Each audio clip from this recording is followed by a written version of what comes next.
a lot of buzz in shareholders, a lot of buzz in media. But given the SEBI's clean chit to Adani Group, how do you see this? When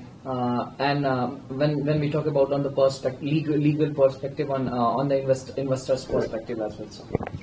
So, I don't know if you remember, but when the Hindenburg report first came out in January 2023, it was.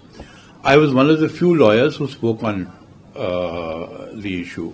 I was at that time I had made one thing clear, which I want to make clear again today, that Gautam Adani has been a client of mine for the last 10, 12 years, so I thought I should put that disclaimer out. So I remember when I spoke on that issue at that time, there were actually very few people who were at that moment willing to jump on and immediately comment upon it, because there was a lot of uncertainty, there was a lot of speculation, there was a lot of buzz. I remember Jatin Jaldunwala, who is the Adani Group General Counsel. He spoke to me when I was about to board an aircraft at the Bombay airport to come to Delhi. And he said, Sahib Tome Karilo, sir, please go ahead and speak on the issue.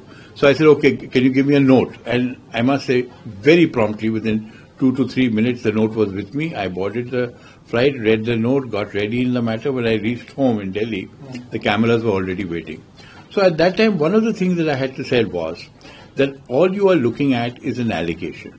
What you have to do is to wait and to see how things pan out. Today, the Adani don't need lawyers to speak for them because the SEBI themselves has spoken. And the findings of the SEBI are very clear. If I've got them, this thing, I just read them out in a truncated form for you.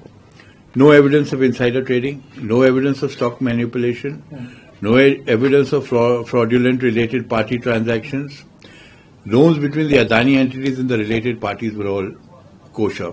So what essentially happened was that once this whole thing broke out, the matter first went to the Supreme Court also. The Supreme Court appointed a special investigative committee which also looked into it, and prima facie came to the conclusion that there was no real wrongdoing, but they said SEBI will investigate.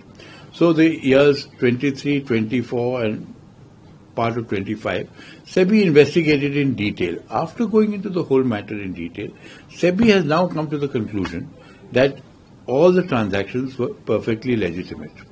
So now, as far as this matter is concerned, at least, it's fully buried as far as the Adani Group is concerned.